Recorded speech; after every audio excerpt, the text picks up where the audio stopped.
leftward movement.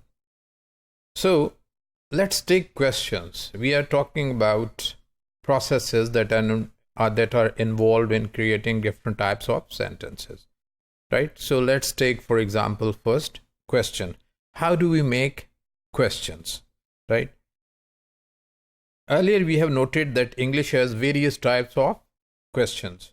So we have distinguished between yes no question, the question which are answered in yes or no, right? So we have named these types of question yes no questions. Did you measure this distance? We can also make a WH question. Why did you measure it? Or between the two, we can have direct question like, may I go home with you? Or indirect question, one evening he asked whether he might go home with her.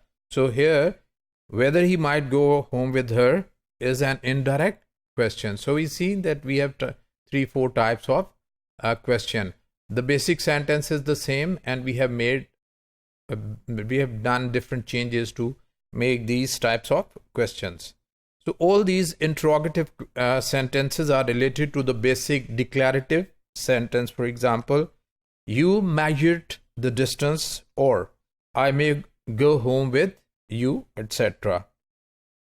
So we shall consider 3 main operations which relate to questions to basic sentence pattern. It means that we are going to discuss those operations which are involved in creating these types of questions. So these operations are 3 operations are subject, auxiliary, version, right? So how do we change auxiliary from its usual place to the initial position of the sentence to the leftward movement, right?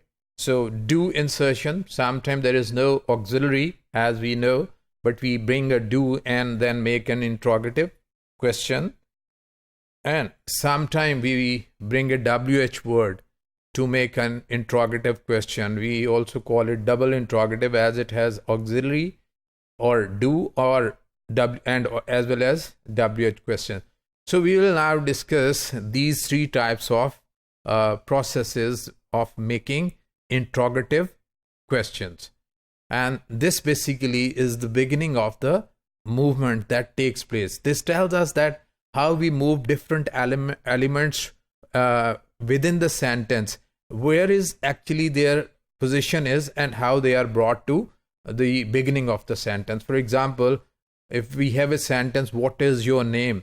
So we will discuss that from where what comes to the initial position, right? So what is not actually the subject of the sentence. This will help us understanding different constituents and their places, and if they are moved to any other place of the sentence, we will be having knowledge of all these things.